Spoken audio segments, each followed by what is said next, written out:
Nuevo bloque de géneros en Pensar en Nada y en esta ocasión vamos a conversar con Karina Herrera.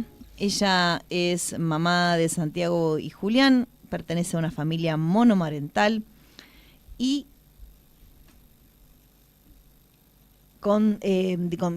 monomarental con discapacidad y es integrante de la Red Federal de Familias Monomarentales y titular de AFAPREI, que es la Asociación de Familias, Personas con Discapacidad y Prestadores por la Inclusión. Bienvenida, Karina, te damos los buenos días acá desde la mesa de Pensar en Nada. Muchas gracias por el espacio. Muy buenos días a ustedes y a todos los oyentes. Y bueno, lo estaba escuchando recién a tu compañero que decía, ¿no? La dignidad del trabajo. Mm. Vos ahí leías familia monomarental Ujú. con 2 hijos con discapacidad a cargo. Y yo también, quien les habla, también tengo discapacidad porque lamentablemente hay una cuestión que es la violencia de género y a las sobrevivientes de violencia de género muchas veces nos quedan secuelas, nos quedan heridas, nos quedan marcas que nos van a acompañar toda la vida. Y en este caso, las marcas que a mí me quedaron significaron tener que obtener el certificado de discapacidad. Gracias por toda la aclaración, Karina. La idea de conversar hoy, bueno, va un poco en esta línea de lo que se juega el país la semana que viene en un balotage y en este bloque estuvimos analizando, bueno, con las cifras y con distintas compañeras que nos fueron aportando datos, la importancia del voto de las mujeres, eh, a la luz de las cifras de las familias monomarentales, a la luz del avance, por ejemplo, en una herramienta como el índice de crianza, y cuestiones que, en caso de que la elección termine con el candidato de La Libertad Avanza como presidente, estarían en duda su continuidad, ¿no? Entonces, me gustaría que nos puedas contar un poquito, bueno, en base a esta militancia también que vos tenés, esta participación en la Red Federal de Familias Monomarentales, que puedas, bueno, aportarnos tu mirada y qué nos estamos jugando el domingo que viene, ¿no? Nos estamos jugando los derechos, como bien decían y como bien estamos diciendo todas y todos aquellos quienes vemos un poquito más allá la cuestión de la historia, ¿no? Adentrarnos un poco en lo que es nuestra historia. Conseguir los derechos que conseguimos las mujeres, el derecho al voto, el derecho a poder trabajar, el derecho a podernos separar, porque antes la violencia de género era una cuestión que estaba solamente puertas adentro. Luego, a partir de la ley 26.485, conseguimos tener un sistema de protección integral hacia la mujer. Eso también es un derecho, porque antes al depender económicamente, vos sí o sí tenías que continuar pegada al agresor, cueste lo que te cueste, aunque te cueste la vida, tenías que Ujú. quedar pegada al agresor. Y ni hablar de las familias que justamente a raíz de esta violencia hay otro tipo de violencia que nosotras también estamos militando que se integra a la ley, que es la violencia vicaria. ¿Qué tiene que ver esto con la violencia hacia la mujer? Cuando ya no le pueden hacer más daño a la mujer, le hacen daño a los niños, niñas y adolescentes, frutos de esa unión, o tal vez hijos afín de una nueva pareja, Ujú. y como no pueden agredir a la mujer, agreden a esos niños, niñas y adolescentes, muchas veces con casos de ASI, ¿no? Abuso sexual infantil, que son cuestiones muy, muy delicadas y donde si no está la protección del Estado en favor de esas víctimas, no hay manera de salir de ese círculo de violencia. Entonces, para nosotras es muy importante que a toda la ciudadanía le quede claro que no pasa por una cuestión partidaria de decir peronista, antiperonista. No, les recuerdo que en el año 52 falleció a Perón y les recuerdo que en el año 74 falleció Juan Domingo Perón. Entonces el peronismo yo creo que con sus líderes quedó bastante atrás. Acá no se trata de peronismo o antiperonismo, acá no se trata de libertad. Yo creo que lo que apunta el candidato Milei va más allá de la libertad hacia un libertinaje, va más allá de pisotear los derechos del otro, avasallar sobre los derechos del otro, utilizando cualquier tipo de fuerza. El hecho de decir, bueno, el libre uso de armas, ¿a qué nos lleva con la violencia, con el bullying que hay en las escuelas? ¿Vamos a ser semejantes a Estados Unidos? Yo creo que eso tiene que estar muy lejos de nuestra realidad cotidiana. Nosotros que buscamos la inclusión en las escuelas, imagínate, Claro, los chicos con pensaba discapacidad. Karina que vos sos una mamá bueno, sos una persona con discapacidad, como bien dijiste, pero también, bueno, sos madre de dos hijos con discapacidad y hubo también una cuestión concreta hacia, ¿no? Hubo un ataque, hubo una referencia concreta Sí. hacia las personas con discapacidad digo, tenemos el registro de que durante el gobierno de Mauricio Macri las pensiones también se suspendieron, ¿no? Sí, hubo una baja importantísima de pensiones, hubo una quita con un decreto de 14.000 millones de pesos, que en aquel momento era también un dinero bastante importante que nos sacaron al sector discapacidad. Había recorte de terapias, nosotros tuvimos que salir en septiembre del 19 a tomar la superintendencia, porque era la única manera que podíamos militar la derogación de la resolución 1231 que acotaba la cantidad de sesiones para los chicos y chicas con discapacidad, para las personas con discapacidad en general. Y hoy en día, si bien no estamos bárbaros, porque con la inflación, con Tal todas las cual. cuestiones que significan los gastos en discapacidad, hay todo un tema de fondo para que alcance el dinero para pagar las prestaciones.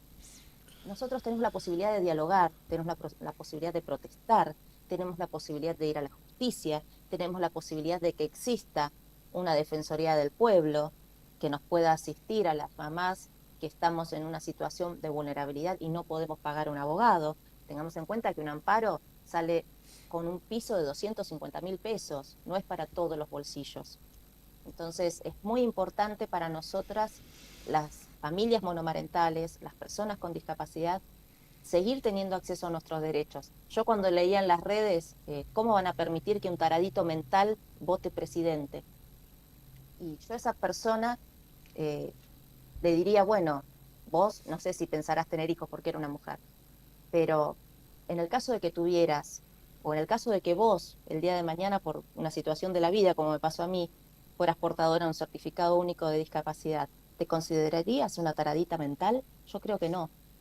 Yo creo que nuestros niños, niñas y adolescentes que tienen discapacidad, tranquilamente, con los apoyos necesarios, pueden elegir un presidente, así como pueden elegir un montón de cosas en su vida. Nosotros apuntamos a que no sean un estorbo en la familia, que no sean un estorbo en la sociedad, a que puedan estudiar, a que puedan trabajar, a que puedan hacer su vida, porque tienen las posibilidades para hacerlo, solo se las tenemos que brindar. Sí, totalmente. Aparte, digo, recordemos que por lo menos, no sé si está instrumentado, o sea, si va a ser instrumentado a la brevedad, pero hubo un anuncio en relación al candidato de Unión por la Patria, Sergio Massa, que hablaba de poder combinar esto, ¿no? Más allá de la cobertura de la pensión, que las personas con discapacidad puedan ingresar formalmente al mercado de trabajo, más allá de los cupos, ¿no? Porque sé que hay un cupo por discapacidad que a veces no se cumple. Digo, como vos decías, tenemos todavía la posibilidad de salir a protestar y de reclamar por los canales eh, institucionales, por los canales por los que se puede tener acceso a mejorar eso que está fallando. Exacto, exactamente. Nosotras, de hecho, desde la Red Federal de Familias Monomarentales, por ejemplo, sacamos una campaña de Change para solicitarle a ANSES que el proyecto de ley, que es el proyecto de ley 1010-D-2023, para el acceso a la seguridad social, a la asignación universal por hijo y a la tarjeta alimentar de todas las familias monomarentales, que obviamente vamos careciendo de la posibilidad de generar los ingresos que se generaban antes. Antes había dos personas que trabajaban en el Ujú. hogar y nosotras dividíamos entre el trabajo y las tareas de cuidado. Ahora no, ahora estamos a una sola persona que trabaja en el hogar y tiene que seguir haciendo las tareas de cuidado. Nosotras para salir a trabajar tenemos que pagar una cuidadora, una niñera, un asistente terapéutico, un acompañante terapéutico, perdón, Ujú. o un asistente personal, la figura que sea. Pero vos ahí ya tenés que tener en cuenta que si trabajás 8 horas, lo que te va a quedar en tu bolsillo seguramente van a ser 4 o 3 horas, porque lo demás lo vas a gastar en pagar los cuidados de tu hija o de tu hijo para poder salir a trabajar. Esa es la realidad de las familias monomarentales. Por eso la precarización con la que contamos, por eso la pobreza con la que contamos. Es necesario que nos reconozcan como grupo familiar, como familia monomarental y dejemos de estar ligadas al progenitor violento y ausente, que por estar dentro del grupo familiar para ANSES no nos corresponde ningún tipo de beneficio en favor de nuestras hijas y de nuestros hijos. Y otra cosa que también está en discusión y que esperamos que llegue a buen puerto es el proyecto FACA, que es un fondo para garantizar las cuotas alimentarias, es el proyecto de ley 5391, que permite una mínima garantía del Estado del pago de cuota de alimentos, porque esto es una obligación del Estado, digámosle a la gente, el Estado garante, según el artículo 27, inciso 4 de la Convención de los Derechos del Niño, y según el artículo 75, inciso 22 de la Constitución Nacional. Lo que nosotras estamos pidiendo es ley, es legal, es necesario, y es poder pensar en que garantizar una niñez y una adolescencia donde estén los cuidados básicos, el acceso a la salud, a la educación, es el futuro nuestro, gente. Nosotros como adultos responsables tenemos que mirar que esas chicas, esos chicos, puedan crecer de la mejor manera posible, lejos de las violencias, y garantizarles el acceso a la educación y a la salud, una vivienda digna. Hoy en día la cuestión habitacional es algo terrible, que gira. sí. Uh-huh. Las familias monomarentales no tienen garantía, no las aceptan con hijos, menos siendo una madre sola, terminan en un hotel familiar con suerte. Entonces es muy, muy difícil la situación para las mujeres que criamos solas.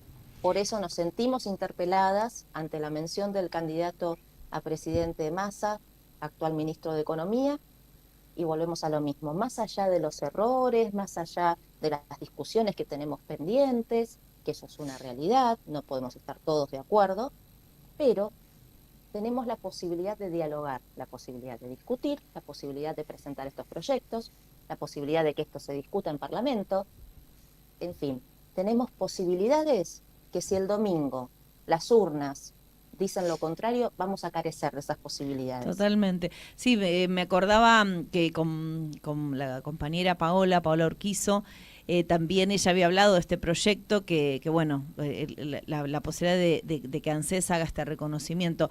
Se ha avanzado en algunas cuestiones como lo del índice de crianza, ¿no? Esta posibilidad de medir cuánto cuesta el cuidado también, me parece que eso es un aporte y hubo, el otro día mencionábamos ya 20 sentencias en este sentido, ¿no? Judiciales, sí, teniéndolo en cuenta. O sea, es como un paso a paso, ¿no? Sabemos todo lo que falta, pero bueno, también sabemos a dónde no queremos retroceder, porque por lo que cuesta realmente todo, y en un juego democrático, obviamente, pero bueno, los obstáculos sabemos que son muchos. Karina, para que vayas cerrando, poder algo que te haya quedado ahí en el tintero para decirme este trabajo que haces también en AFAPREI, si por ahí lo querés comentar y te despedimos. Dale, gracias. Bueno, AFAPREI tiene su Facebook, que es Familias, Personas con Discapacidad y Prestadores por la Inclusión. A mí me van a encontrar allí porque soy una de las administradoras. Nosotros acompañamos, asesoramos a las distintas familias y a los prestadores y a las personas con discapacidad respecto a sus derechos frente a las obras sociales, cuando tienen algún problema de inclusión en las escuelas. Es difícil para los docentes, cuando no tienen los recursos, poder incluir a una persona con discapacidad dentro de las aulas, pero con trabajo y con amor se puede llegar a lograr. Estamos trabajando mucho también desde el Consejo Consultivo de Discapacidad con un nuevo proyecto de educación que queremos hacerlo llegar, y bueno, vamos a ver si tenemos la suerte de que en las urnas el domingo que viene continúe la misma línea, volvemos a lo mismo, por más que tengamos cosas que discutir, pero que podamos avanzar en una mesa de diálogo y de trabajo en pos de garantizar los derechos, sobre todo de nuestro futuro, de niñas, niños y adolescentes. Buenísimo, buenísimo. Así que el AFAPREI está en Facebook y a vos también te encuentran en Instagram, ¿no? A mí me encuentran en Instagram como karinaherrera.comunicadora. Bien, bien. Karina, un gusto, la verdad. Digo hasta la próxima porque seguramente con toda esta temática que vos trabajás también te consultaremos. Y bueno, muchas gracias por el aporte y por tus palabras para seguir reflexionando y para que tomemos conciencia de lo que se juega la semana que viene. Gracias a ustedes por el espacio y bueno, cualquier consulta, ya saben las y los oyentes dónde nos pueden encontrar. Muchas gracias. Era Karina Herrera, mamá de Santiago y Julián, perteneciente a una familia monomarental y con discapacidad, integrante de la Red Federal de Familias Monomarentales y de AFAPREI, esta asociación de familias con personas con discapacidad y prestadores por la inclusión, cerrando el bloque de géneros de Pensar en Nada.